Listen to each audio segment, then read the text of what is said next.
So now we need to stop at the Spanish and Portuguese. We're not going to let it slide.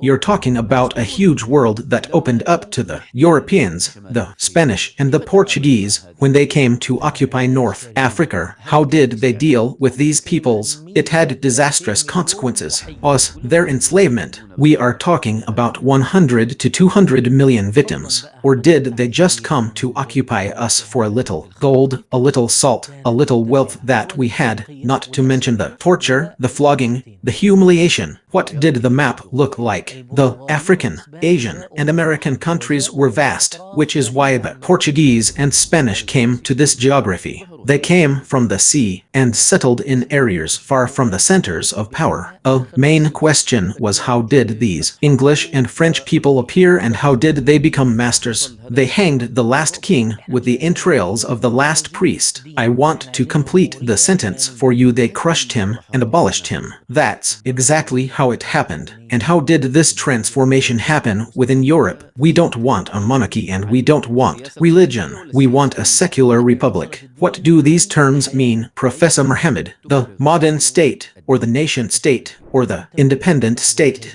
If the state separates religion from foreign policy or from all politics, if you separate religion from life, what will happen to any system that removes religion from it? It wasn't just an ordinary defeat for the Muslim nation. It was a global turning point. Peace be upon you, my brothers, wherever you are. Welcome to a new episode of the 100 Questions in History series. This is the series through which we always answer the pressing questions that our vast and rich Islamic history faces. We've come a long way, with 8 themes in previous episodes, and in the last episode, which was a significant turning point, we finished the 8th theme and entered the 9th, foreign colonialism. This theme, in truth, doesn't carry the same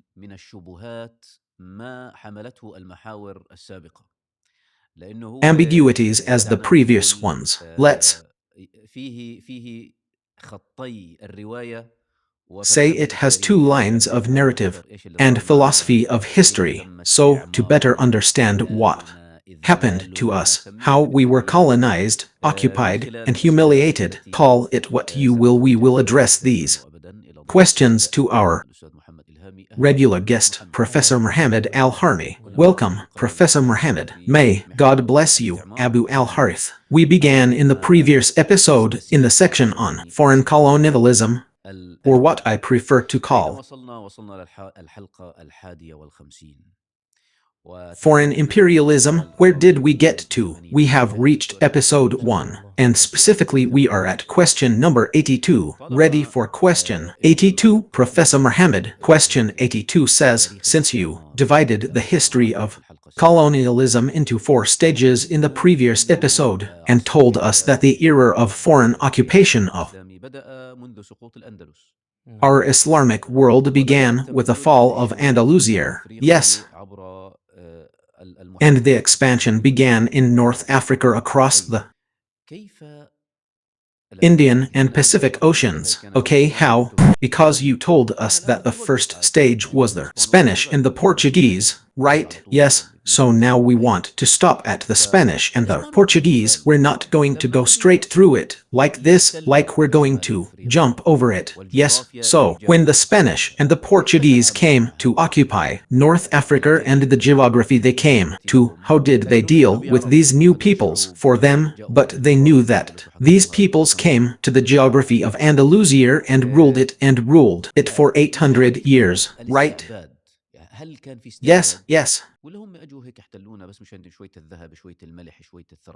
What is the truth about slavery? Was there slavery, or did they just come and occupy us just for a little gold, a little salt, a little wealth that we had, and that was it? So what is the truth about the slavery operations? How many Muslims were enslaved under the Spanish and Portuguese occupation? And what was the fate of the Muslims of Andalusia? Professor Mohammed, yes, please go ahead. In the name of God, the most gracious, the most merciful, praise be to God, and peace and blessings be upon the messenger of God, his family, his companions, and those who follow him. May God bless you, Abu al-Harith. Moment of occupation, the moment of foreign occupation, the moment of the emergence of Spain and Portugal was not just a moment of ordinary defeat for the Islamic nation. It was a global transformation. A global transformation. The people who were defending Granada and the people who were defending Andalusia did not feel that they were facing a pivotal movement, a significant shift. Their resistance, whether they held out for 5 or 10 years, would have been equivalent to a decisive change in all of history. Their collapse would have led to catastrophic consequences for the entire world, because when Andalusia fell and the Spanish and Portuguese colonial movement began, you are not just talking about a part of the land we lost, you are talking about a vast world that opened up to the Europeans. It has two faces, the face of the African, Asian, and American countries. This means that the world does not feel, I mean the one sitting in China or the one sitting in India did not feel the value or the danger or the power of those who defended Granada, or is this someone sitting in a world that does not even know the news. Therefore, when we are in the old time and the events are influential and intertwined in this way, we must know that every person at this moment must perform his duty to the fullest extent possible, because the defeat that he suffers or the little patience that he has lost may have catastrophic consequences, because you imagine that, I mean imagine, if the people of Granada and the people of Andalusia had held out for 10, 20, 30 years, what would have happened? At the very least, we can expect that this period would have led to the expansion of Ottoman power to the point where it could have stopped the fall of Andalusia. The Ottomans themselves might have expanded into the Americas. The peoples of West Africa, East Africa, and even South Asia might have been able to continue their renaissance, making them more resistant to Spanish and Portuguese occupation instead of being so easily subjugated. All of these would have been decisive outcomes, because Spain and Portugal received a flood of silver from the Americas and gold and goods from Africa and Asia. This led to an almost unnatural inflation of their economic power, reaching a high level. This affected the entire Islamic world's economy, impacting the Ottoman Empire and even the Mamluk Sultanate. The Islamic powers were affected by the fall of Granada. When you delve into the details of what happened in Granada, you will discover that what occurred there was more of a betrayal and cowardice than a mere weakness or incapacity. Unfortunately, this was the state of our lands. The journey, or rather, it was a decisive turning point, and this was one of the reasons that later led to the fall of the Ottoman Empire, even though the fall was delayed for 400 years, because if the Spanish who fought the Ottomans had not been united, or if they had been facing a problem in Andalusia and hadn't expanded into the Italian wars, we would have expected that the Ottomans could have entered our lands. But this unity that occurred in Spain and their resolution of the Granada issue is what allowed them to be part of the Holy Roman Empire during the time of Sergius. Okay, before you tell us about the occupation itself, what did the Spanish and Portuguese do? Professor Muhammad, quickly, what did the map look like at that moment? What was the state of the Islamic world? What was the state of the European world? The Islamic world at that time had two great powers, I mean, in the heart of the Islamic world, the Ottomans and the Mamluks, or rather, the Ottomans in Anatolia and Central Europe up to the time of you're talking about 1492, meaning you're talking about the legacy of the conqueror, who was Gaddafi. He conquered Italy and was stopped at Belgrade. He had al-Basner with him. The Ottomans and Mamluks were present in Egypt, the Levant, the Hejaz, and parts of modern-day Libya. These were the Mamluks, and of turn right, and here begins the birth of the Safavid state, which was born in 1500. Yes, that's right. To the east of it was a Mughal empire of India, which was living in a period of great strength because it had Jalal Akbar, one of its most important kings, as we said, during the Mughal era in India, whose grandson would later be Aurangzeb, who was the pinnacle or the last pinnacle of the Islamic period. In India, this was the scene in North Africa. What was North Africa like? It was suffering from weakness. We had the Wattasids in Morocco, the Zaynids in Algeria, and the Hafsids in Tunisia, or according to the old division, meaning the far Maghreb, the middle Maghreb, and the near Maghreb. Yes, the near Maghreb was under the Hafsids, the middle Maghreb, and the Zaynids, the Wattasids, and then the Wattasids weakened and the Sardids emerged. Yes, that's right. So, the geography of the Islamic world was also vast, very vast. But the problem is that all these states relied mostly on land. Yes, the Portuguese and the Spanish came by sea and settled on distant peripheries, far from the centers of power. I mean, the Mamluk Sultan was in Cairo and the Ottoman Sultan was in Istanbul, but most of his battles were on land. The Ottoman Sultan was in Delhi, in the heart of a land-based territory. Even the Safavid Sultan was in Tabriz, a land-based territory. So, the gap that affected the peripheries was the gap created by the Spanish and the Portuguese. Yes, that's right. So, what was the European world like? We had the Spanish and the Portuguese, of course. We had the French, and then the Protestants began to emerge and religious divisions began to occur in Europe, specifically in Britain and Germany. To the east of that, in Central Europe, you had Austria and Hungary. Of course, it starts with Hungary and Serbia, those remaining Orthodox places, but Austria was Catholic. The papal power was present in Italy, wielding spiritual and some material influence, but the central economic powers were Venice and Genoa on the banks of the Italian peninsula. Greece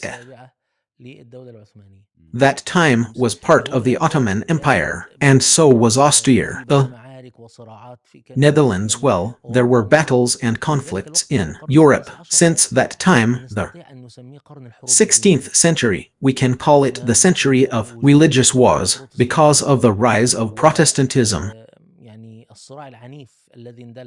and the violent conflict that erupted between Protestants and Catholics. Later, princes in some regions converted, and then Henry Roman VIII of England converted to Catholicism because of his famous marriage controversy. He converted to Protestantism after having been Catholic. So, Europe at that time was at the height of religious wars. This will continue into the 17th century. Its middle, meaning around the middle of the 7th century, around 1648, will reach something called the Peace of Westphalia. We might come back to that later, but what I mean is, this is the shape of the map. So, the Spanish and Portuguese were the most capable of inheriting Islamic sciences on the one hand, and then they were the most capable of venturing into the unknown or making new discoveries, like those in the Americas and Africa. For example, you'll find it sometimes called the Age of Expeditions or the Age of Discoveries. Garibaldi had a nice saying, when the West encounters people from abroad, they call it the Age of Barbarian Invasions. When they go and raid people, kill them, and slaughter them, they call it the Age of Great Discoveries. Yes,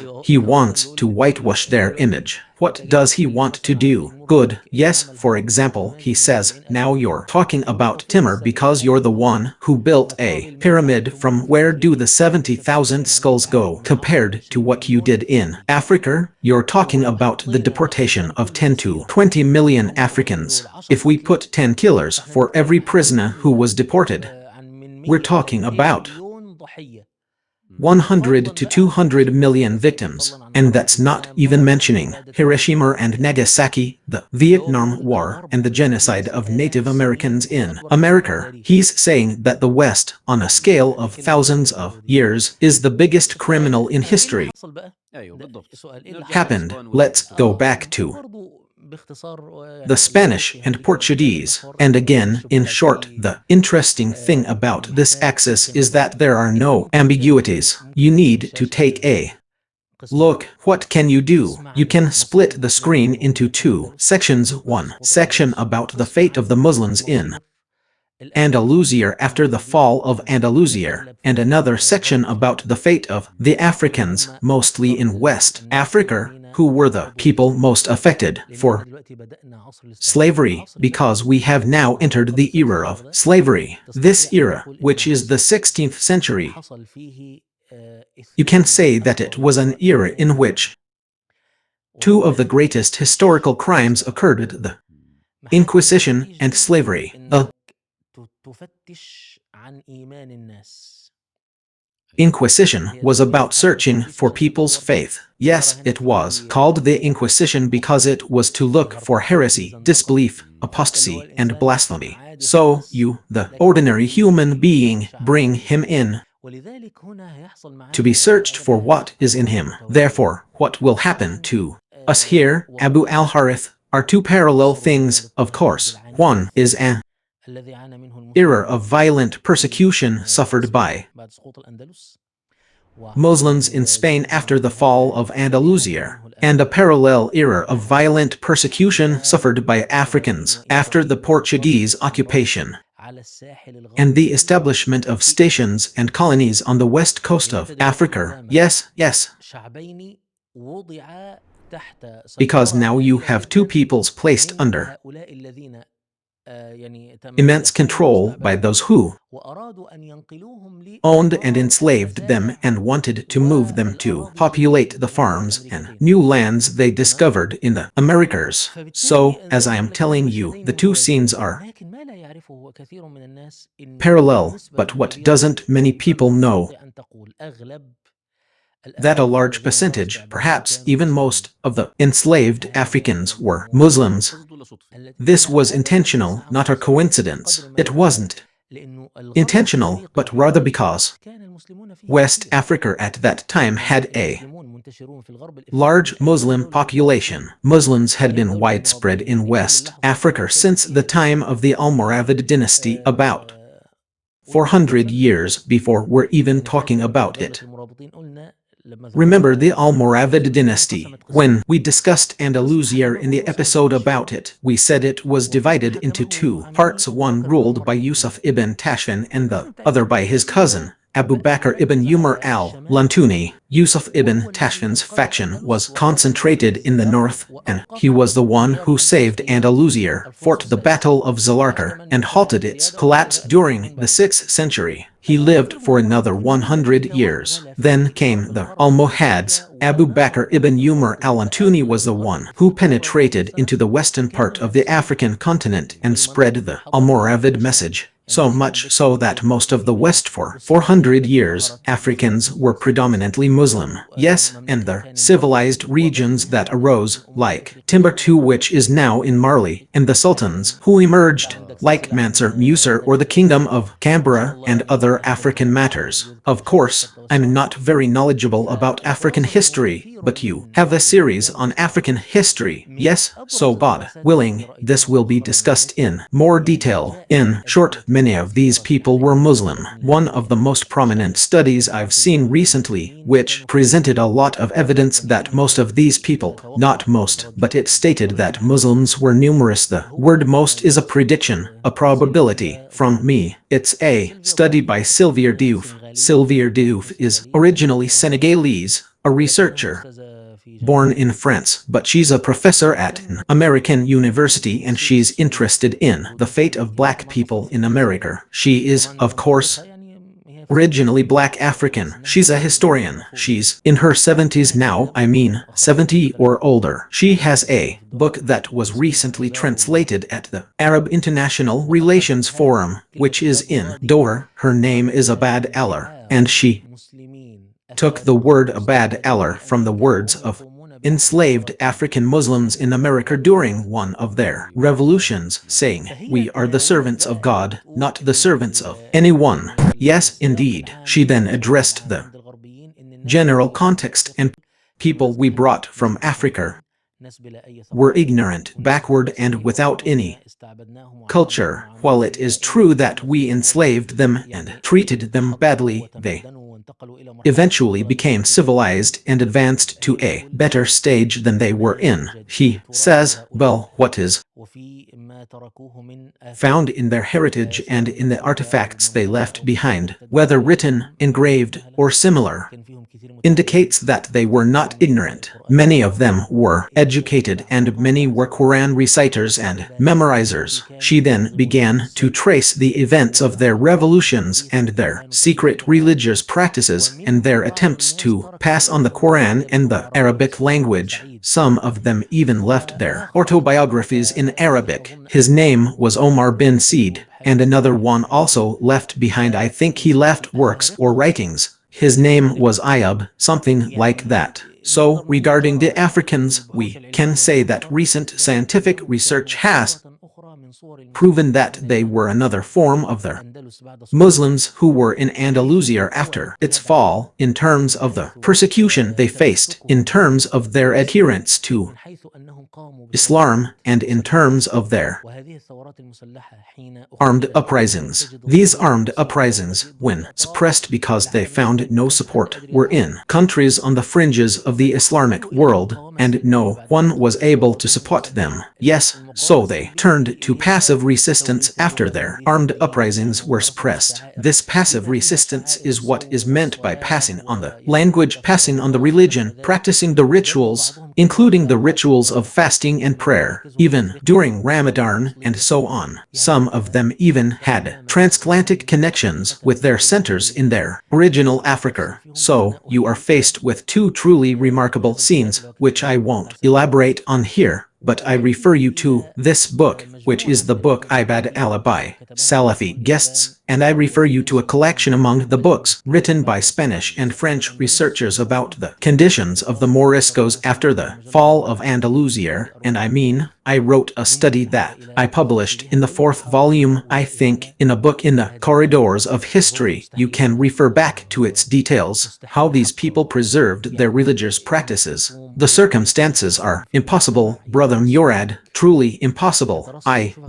To fast in a society that is watching you, watching and monitoring you, watching whether you eat or drink or not, and the fatwas, how can we fast? And they say, for example, they pretend to be traveling. I work in travel so that they can continue without eating. Or for example, I'm going to my farm, which is on the edge of the village, for the harvest season, so that I can be far from the eyes of the Inquisition. By God, these are books that increase faith when you read them.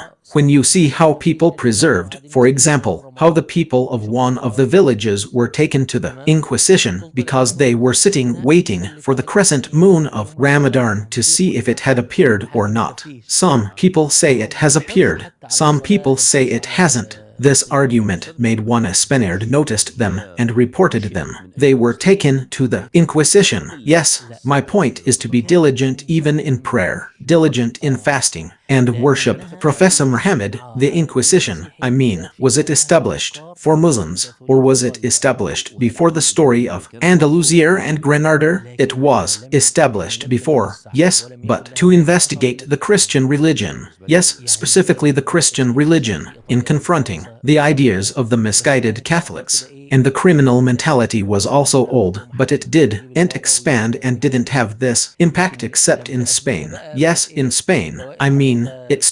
It did start in Italy, in France, in Germany, but it was like this. Whenever we found someone accused, we would hold a trial for him and bring the Pope to hold him accountable. But when it came to Spain, it became what it became. It became special courts. You know, there's a difference, for example, like what's happening now in our time, between you bringing them before the regular courts or creating special courts for terrorism. You understand, they tell you these are special courts for terrorism, or this, for example, special courts, the Inquisition. Before that, when there was an incident, monks, rabbis, or priests would be brought in to try the case and then it would be dismissed. But in the Spanish case, during the reign of Sir Alex V, then his son Sir Alex, Roman II, and then his grandson Sir Alex, Roman III, Andalusia officially ended in 1609. In 1609, the Spanish king made a decision to expel all the converts, whom he called Moriscos, because he wasn't sure they had actually converted. But in practice, the Inquisition continued to torture people and arrest anyone it saw as harboring religion. Of course, the punishments were burning, execution, and drowning. Anyone who watches any documentary about the Inquisition will see creativity and artistry in torturing people, crushing them, and burning them. Hellish machines were erected. I visited the museum where the tools are kept and filmed some clips that I uploaded. It's something beautiful, by the way. They keep the original, authentic tools and display them. Yes, but they display them, of course. No one, I mean, the Inquisition was a bad thing. Yes, but is it true that the Spanish are currently even displaying them because they see the Inquisition as a huge stain on the face of Christian or European history? They talk about it, of course, as a stain of shame, and they talk about it as a part of the past. And Spain offered an official apology to the Jews in the early 90s, if memory serves, but it hasn't offered an apology to Muslims yet. It offered one to the Jews, but of course, they display it as part of history, no doubt. But of course, in addition to the burning of Islamic books and manuscripts, this situation continued until Napoleon invaded Spain. I mean, the situation of the courts, the situation of the secret prisons, and the torture instruments that were found under churches and in cellars remained until they were discovered by French soldiers. Yes. Anyway, this picture on the other bank, there remained, from the sea or on the other bank with the water, meaning in West Africa, another form of oppression and enslavement occurred, which is what? Enslavement of Africans and their transport to the New World to work as farmers and slaves. This means that if we say the Inquisition was mostly, or not mostly, based in Spain, and its greatest harm was to Muslims, then the policy of African enslavement continued even after that with the English and the French and the Belgians joined in. Because all these countries competed for the New World, which is the Americas. They found lands that needed cultivation. Of course, the Native Americans resisted them. So, some were enslaved and some were killed or exterminated, but they found that Africans were more able to withstand the hot climate, so they treated people like animals. Even shipping them on ships was done like shipping chickens in layers and on boards, as if you were shipping chickens. A slave could get sick, so you would throw him into the ocean to die. Sometimes, for example, the ship's captain realized that he couldn't get all those people there. So instead of, the shipment was lost, so he threw them into the ocean. Yes, on the basis of getting insurance, on the basis that they were goods. So, on the basis that he wanted insurance, he went to the insurance company and told them, sorry, I lost some goods on the way, so please give me compensation. This is in addition to the torture, the beatings, the humiliation. Of course, the issue of slavery in Africa is a huge one because, firstly, there were 3 stages in this matter of slavery. There were 3 stages. The first stage was like colonies or settlements on the west coast of Africa. Slaves who had been captured or kidnapped were brought to them. Yes, from Africa to them. And there, I consider that they were gathered until they formed a group that could be put on a ship, and the ship would take them to the other side of the Atlantic, which is the Americas, or by the time they arrived, until they went here. This was the first stage of discipline. indoctrination, torture, and subjugation. Yes, for example, there was a historian named Milton Metzer. He said that he estimated the number of those who died there at 82,000 Africans. 82,000 people died while we were dragging them. God, forgive me, we didn't die while they were dragging them, only to their colonies. At the shipped there, there was another stage of subjugation, humiliation, and discipline so that the slave would finally be inspired or convinced that he was a servant of God. He doesn't guide anyone. So, for example, he could estimate that between 2 million and 4 million died there. All of this happened here before we moved to America. Professor Muhammad, while you were talking, 600 questions came to my mind. I'm afraid they came out. So, tell me, what do you feel when you're talking about this, that, or Spanish or Portuguese soldier, whoever he was, would just come in, gather these people, pack them up, put them on this ship, and leave? Was it easy? Were the African peoples that submissive? No, they were afraid. No, how they dealt with it, we can't say that. But firstly, when I'm talking now about slavery, I'd go back and say that it wasn't just the Spanish and Portuguese who started it, but the English and French continued it after them, and other countries joined in, like the Dutch and Belgians. So we're talking now about a European story, the story of the Inquisition, most of which is a Spanish story. Okay, fine. So how did they start? They started with trade agreements. Remember when we talked about the guy named Chris Brown and his book on understanding international relations? What did he say? Fleets used to roam the seas for trade if they found strength, and for piracy if they found weakness. Yes, the Europeans were sailing the seas, landing in places where they found people capable of fighting and defending themselves. They thought we're traders, we're here to see the goods, but they found them unable to defend themselves. So they plundered whatever they had, goods, men, women, children, anything. Okay. So there was a degree of technological and technical advancement that these people didn't possess. They had weapons, they had cannons, they had their work, of course. And another thing is that they sometimes intervened in conflicts between African tribes.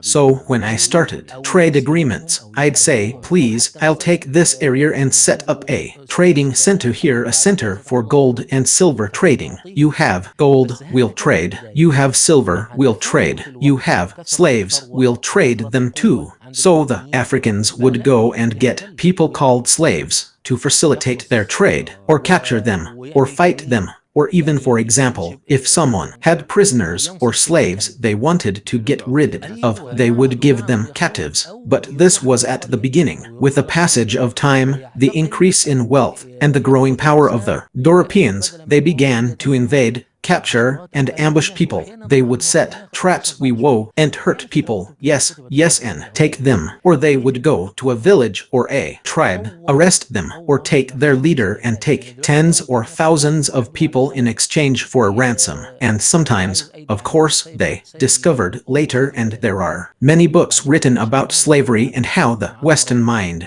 developed the concept of enslavement, that initially they would take a slave alone because they wanted labor, leaving the mother and children behind. Then they discovered that if they took the slave along with his wife and children and tortured and skinned him in front of his wife and children, it would produce obedient slaves. So they began taking families and implementing this subjugation program on them based on the mother. So she's worried about her son. The mother now sees her husband actually torn apart. For example, he could have tied his feet between two horses and led them down different paths. When a mother who wants to protect her children sees this, she will instill in them the idea of obedience and submission so that they don't suffer the same fate as their father. Yes, I want to say that the Europeans developed. Yes, look, there's a criminal mentality here. You know, just as bombs come from chemistry, programs for engineering people, controlling them, and influencing them also come from psychology and sociology. But But anyway, Professor Muhammad, did the Spanish and Portuguese move together, or was each moving in a different direction? I mean, the beginning was at a simultaneous time, but as we said in the last episode, the Spanish went to North Africa and the Portuguese went south and landed at the Cape of Good Hope and reached the shores of Oman. And yes, I'm telling you, there was an agreement made by the Pope between the Spanish Americas was Spanish. Most of the colonization in West and East Africa and South Asia was Portuguese.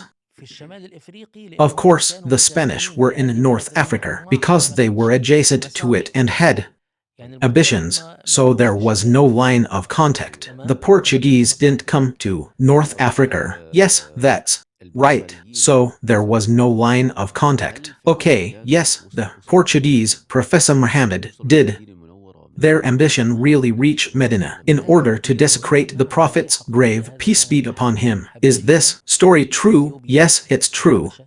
This was an alliance between Abyssinia and Ethiopia. Abyssinia was, of course, pagan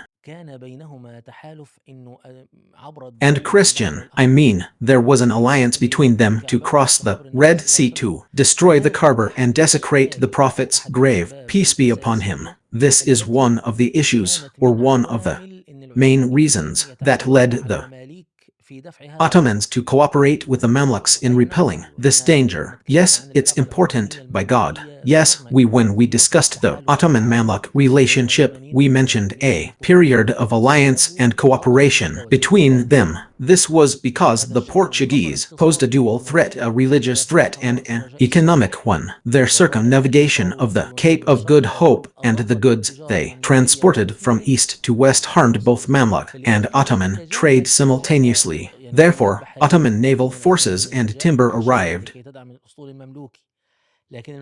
to bolster the Mamluk fleet. However, the Mamluks eventually weakened, as this occurred during a period of decline. When the Ottomans conquered these regions, the Levant, Iraq, Egypt, and the Hejaz, they themselves took on the task of confronting the Portuguese. Consequently, the Ottoman fleet had a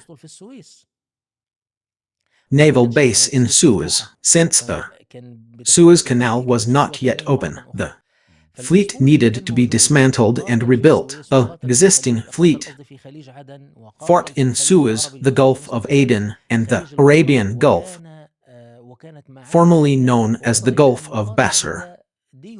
Huge battles, even reaching the point of fighting at Deu in India. All these were Portuguese confrontations. When we talk about the Ottomans fulfilling their historical duty, the Ottomans were indeed fighting on land and sea, and they were able to repel these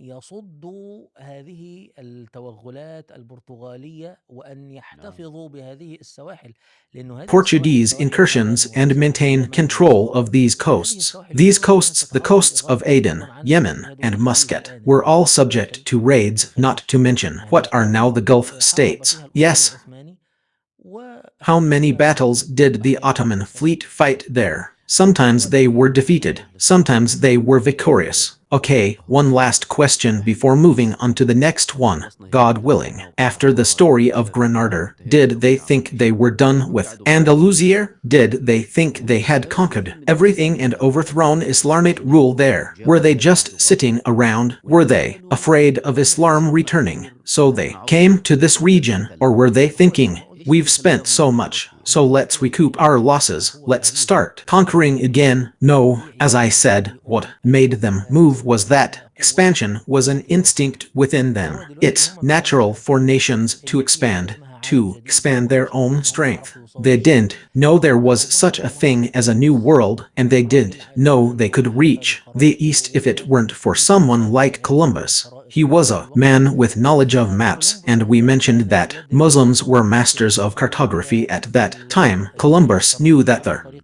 eastern parts could be reached by sea, but he couldn't find anyone convinced to finance him. Ferdinand Isaac, who was going to India, didn't know there were two Americas. He was going to India, but his ships ran aground on what is now called the Americas, not America exactly, but the islands called the Virgin Islands, a chain of islands. Yes, before the confluence of the two Americas. He thought that was India. He didn't reach America, but he thought that was India. That's why the inhabitants of the Americas were called Native Americans. Why did they call the people there Indians? Because they initially thought that was India. Yes, indeed. Okay, so Columbus died without knowing, called America, but then the voyages continued. For example, Magellan's voyage was important because it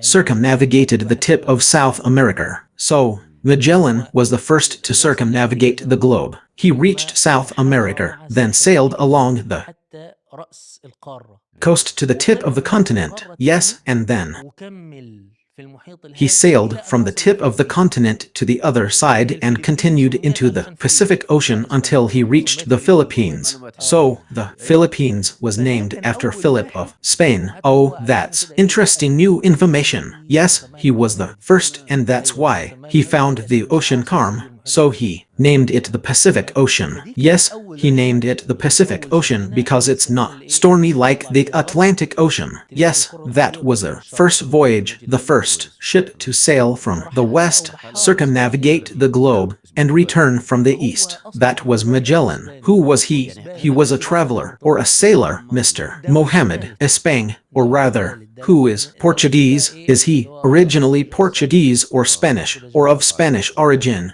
and was in the service of Portugal? Vasco da Gama, or is this a third one? This is a third one. This is a turn from this. So, what is it? The Cape of Good Hope. Oh, Vasco da Gama, I think. Yes, Portuguese. Yes, so he is at that point. That's why this stage is called the Age of Exploration. Okay, when the Spanish started to occupy, what did they occupy, and what did the Portuguese occupy? They occupied areas that seem unknown to you now. For example, they occupied the Gulf of Guinea. Okay, who are these? We said the Spanish took the Portuguese, they took the eastern side. So, now we are talking about the Portuguese. So the Portuguese went like this. Take West Africa. They had a station at the Cape, the West African Cape, and then in the Gulf of Guinea, which they used to call the Gold Coast. Yes, for example, Côte d'Ivoire is called the Ivory Coast because these are places where there was ivory trade and gold trade.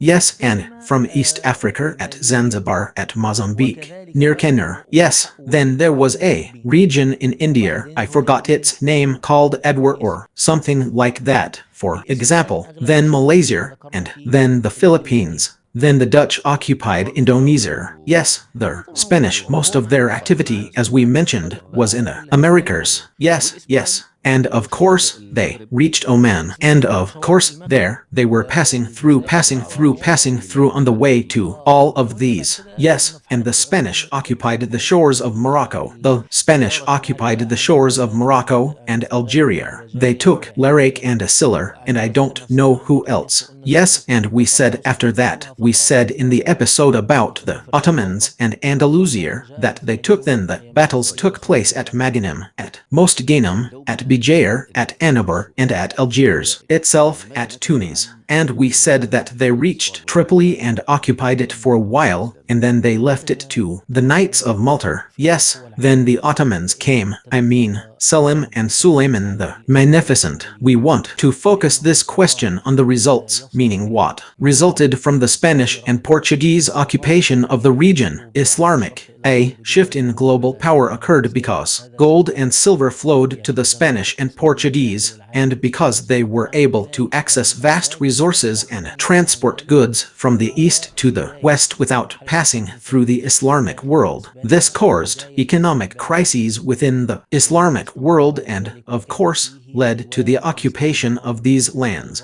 but the most horrific consequence was the beginning of the Inquisition in Spain and the beginning of slavery in Africa, which continued afterward and formed the basis of Western colonialism until the end of the colonial period, or France and Britain would bring in Indians and Senegalese when they couldn't find, for example, oxen to clear minefields. They would send out the Senegalese and Indian battalions and the mines would explode on them. They were treated like animals. So, my point is that the human and economic resources that became available completely overturned the economic balance and caused a turning point in the world's history. Okay. That was question number 82, teacher. Okay, question number 83. Okay, we talked about the Spanish and Portuguese. Come here, let's talk about the English and the French. Yes, these English and French, Professor Mohammed. Yes, when they appeared. Yes, and yes, some new terms also appeared, like, for example, the modern state, the nation-state, the Westphalian state. Yes. What do these terms mean, Professor Mohammed, with the emergence of these two powers? And how did this transformation happen within Europe? I mean, we had the Spanish and the Portuguese, and suddenly we also had the English and the French. Yes, we would really like to learn about these terms and this transformation. May God bless you, Abu al-Harith. Of course, the modern state, or the nation-state, or the Westphalian state, I claim that understanding this topic solves many of the mysteries in our contemporary reality. Look, my friend, may God bless the Prophet. In the past, in Europe, the system of government was as follows. There was an emperor, and under the emperor were nobles. These nobles were feudal lords, each one owning a piece of land with a group of people on it. The emperor ruled them. All of them are in this hierarchical order, and when he needs knights, he stirs up these nobles and stirs up all the feudal people he has, and from them the army is formed. So how does the emperor control the people? He exerts physical control through the strength of his army, and also spiritual control through Christianity and the papacy, because the papacy was also the religious center. Therefore, what has often occurred within Western history is a religious authoritarian alliance, or a papal imperial one. Yes, that was the state of affairs in Europe. Yes. Until we reached the point where Protestantism emerged and other ideas appeared. But of course, the strongest was Protestantism, which is considered a form of rebellion against Christianity. Look, consider this scene, the scene of Protestantism. Consider it a scene in itself. Now, let's set it aside. Yes, and then we will have modern administrative technologies. Yes, that means we will have new, advanced weapons, and after a while, we will reach what? Administrative development, and then we will reach an industrial revolution. These are two parallel scenes. Okay, these two scenes led to the following results. Of course, the Europeans were surprised to find that they were unable to end the religious wars that were between them, no matter how long they lasted. Every time they were renewed and reignited, and we reached an agreement. This agreement would soon collapse and disappear. What are we starting with? Of course, we have Catholic centers, which is the papacy, in Rome, and we have Spain. France was Catholic, but when Protestantism emerged and spread in Germany, and then when England and the Netherlands embraced it, all of this led to endless wars. Of course,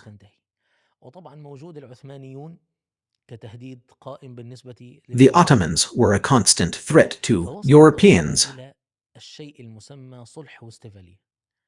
This led to the Peace of Westphalia, as Wilder Laurent says.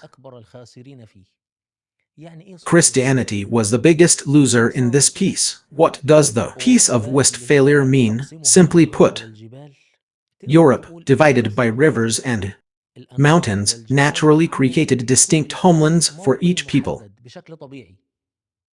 For example, Italy has a sea to its right, a sea to its left, a sea below it, and a mountain range above it. The difference between Spain and France is a mountain range, so the Iberian Peninsula feels separate. This geographical situation in Europe created distinct peoples. A Westphalian state is a state that says the nation-state. Let's leave aside the issue of religions and Christianity for now. We will divide it into states, and each state will have its own president or king who holds supreme sovereignty. No one can tell him, "You're a Christian." This nation will accommodate and integrate both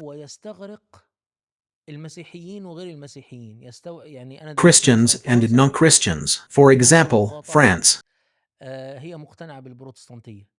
has provinces that are convinced of Protestantism. Let them be convinced of Protestantism, and they will be under French rule. This was unacceptable before, or rather, it was unacceptable in the religious sense and from a religious perspective. Religious thought doesn't accept the existence of people who are considered infidels. The first one to submit to this division was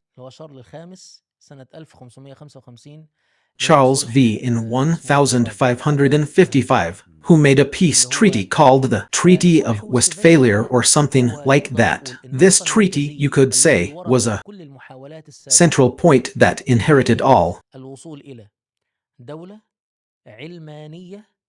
previous attempts to reach a state, secular nationalism, a state with sole sovereignty. The Peace of Westphalia. This is what still forms the structure of states today.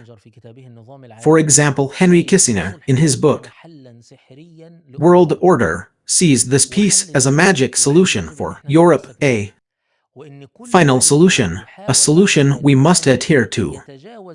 Every European monarch who tried to transgress this peace was quickly defeated. Napoleon wanted to restore the empire and transgress it, but he was quickly defeated. The man of Germany, Hitler, and others were quickly defeated. He sees it as a solution Europe invented for itself and agreed upon, and then Europe imposed it on the world. This is where the Westphalian state, called the nation-state, came into being. What does a nation-state mean? It means that the people of this land, within these borders, are sovereign and have no say over them. In our modern terms, we translate this as we are an independent, sovereign state. This action is considered interference in internal affairs. Yes, it is unacceptable because it is an attack on sovereignty. No one, or in the general sense, that was an Egyptian might express it by saying, "My people are my people, and I'm free to do as I please with them. I can flatten them,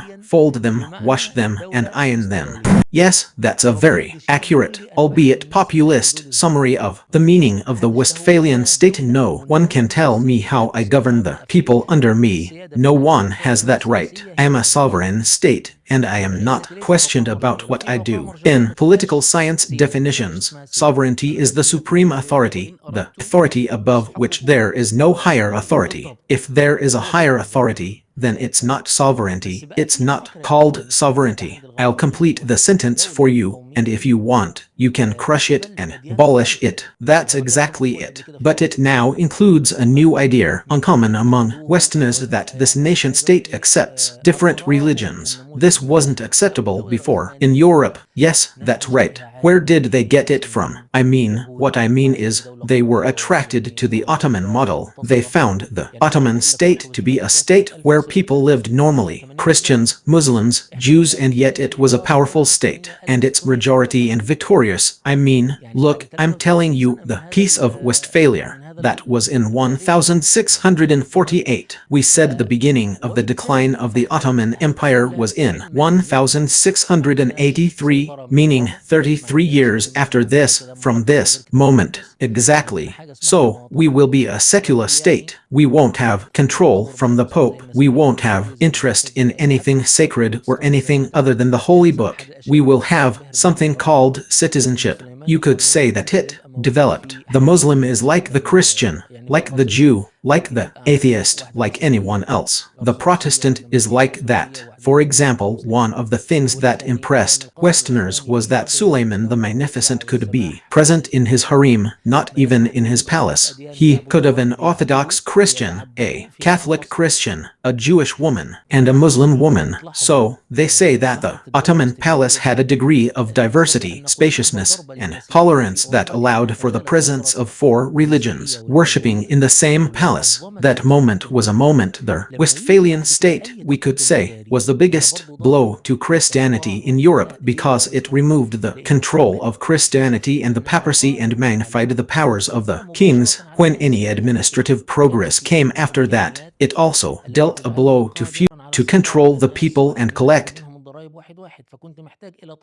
taxes from them directly, so I needed intermediary classes like the nobility and the Pope, who convinced them that obedience to Caesar was obedience to God. Now, if I am able to build a modern army, control the sources of wealth, and personally collect taxes, why do I need the feudal lords and the Pope? Yes, the modern state, in reality, was born from the womb of conflict. Of course, the intellectuals have a different narrative, which is that this modern state, the Enlightenment and Renaissance philosophies, gave birth to figures like Machiavelli, Jean Bodin, Thomas Hobbes, and John Locke.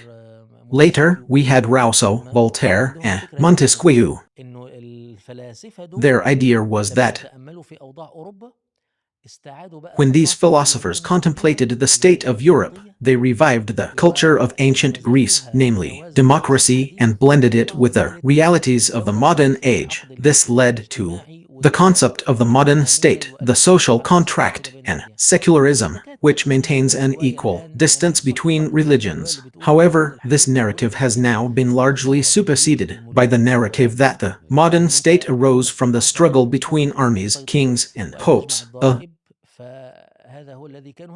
prevailing view is that wherever you can stand, control, and collect taxes, that's what matters. This is the more compelling narrative. The Westphalian state, for example, separated religion from life. The secular state, in its foreign policy and politics, separated religion from life itself. If you want to worship your God privately, worship your God with others.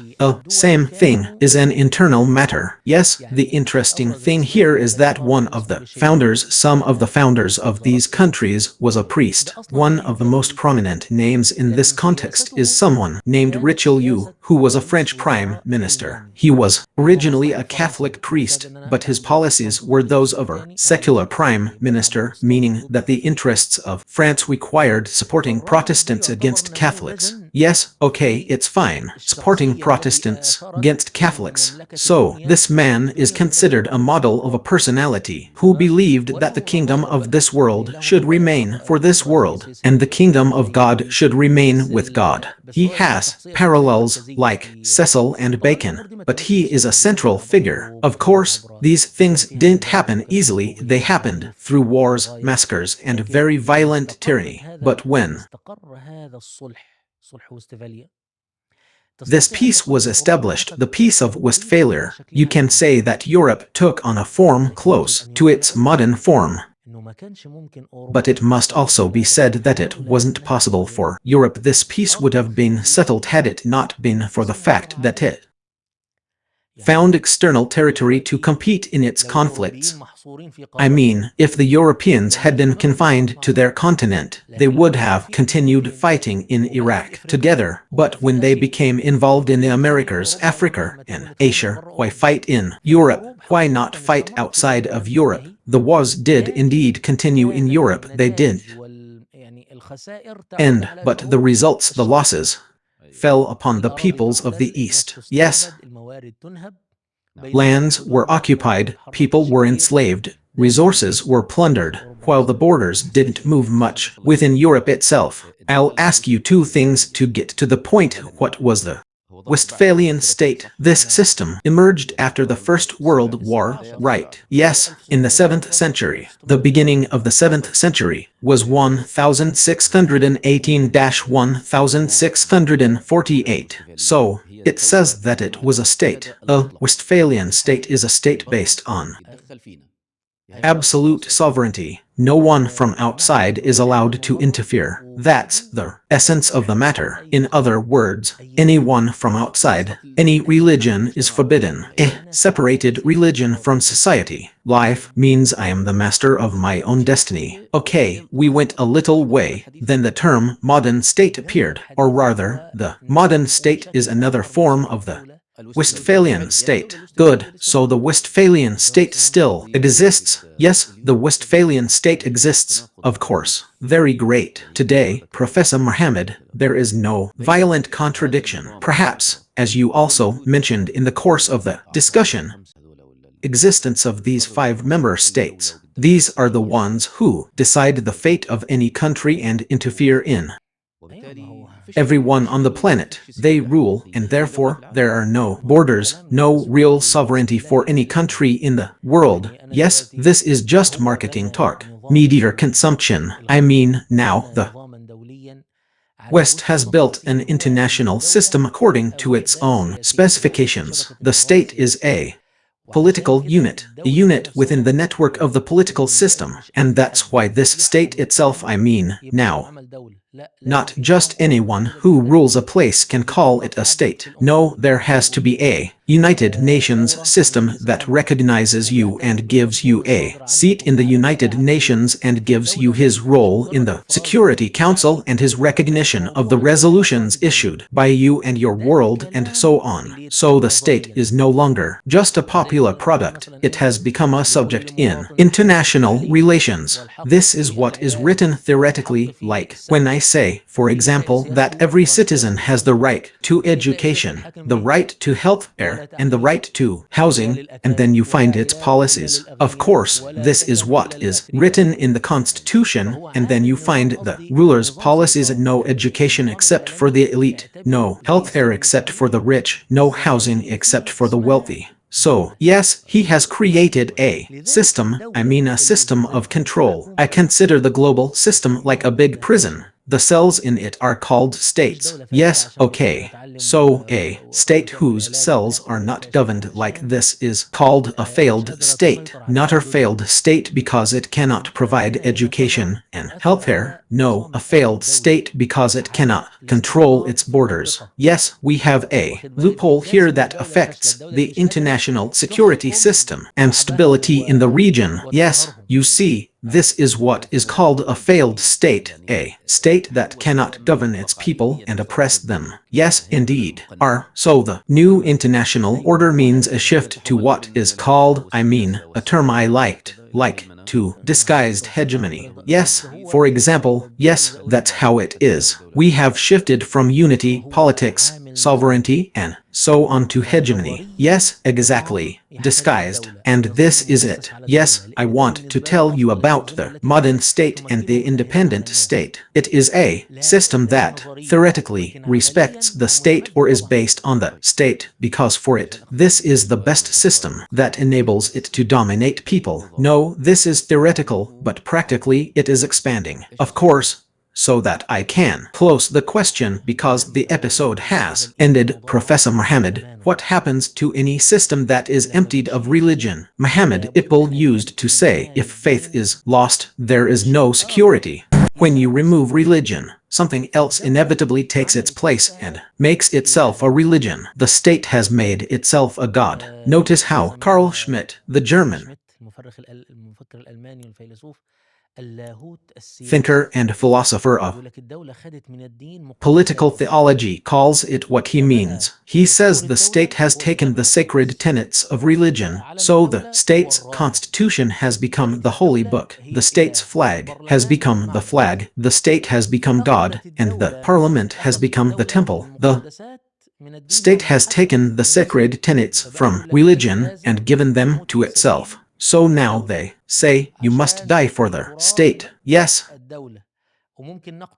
to protect the state's territory. We might even kill people to maintain the state's prestige, and the state continues to expand like a god. Therefore, practically speaking, the conflict in our reality now is between Islam and this secular model, between there is no God but God and there is no God but the state. What is happening in our time is an attempt to establish the state's divinity and its position above all else. That's why you find that the modern state doesn't care whether you are Christian, Muslim, or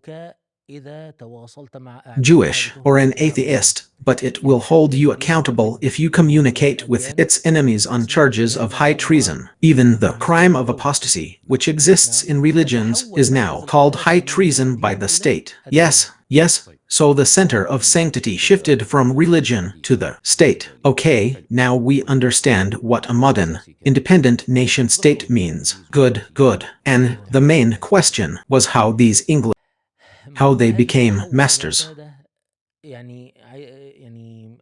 What was this transformation into masters? I mean, part of understanding their transformation into sovereignty is understanding that they transformed into a state. There was no more Pope declaring a crusade. Now, yes, we want to become a state. We can't move around freely anymore. Yes, and maybe this state itself, like, for example, the French Revolution, which said, hang the last king with the entrails of the last priest. We don't want a monarchy, and we don't want religion. We want a secular republic. Yes, that's right. This modern state, the modern state, used people first. They used their own people, and later the people they occupied to develop a modern state system that would enable them to become an empire. That's why the colonization of the English and French was different from that of the Portuguese and Spanish. Yes, one of the differences between the two colonizations is that the English weren't working for the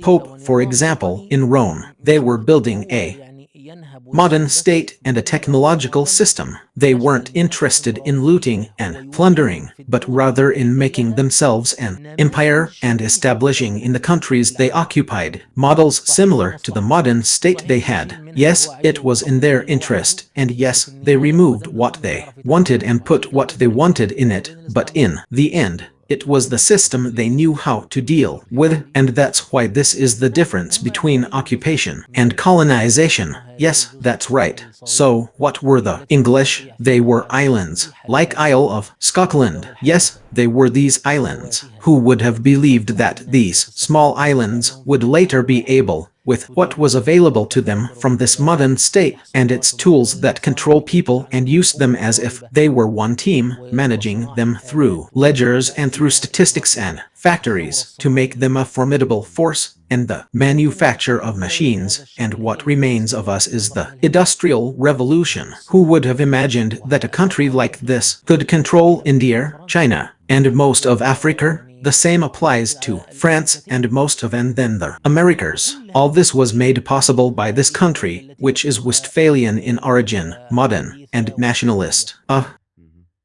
course, there are details. We are being very brief.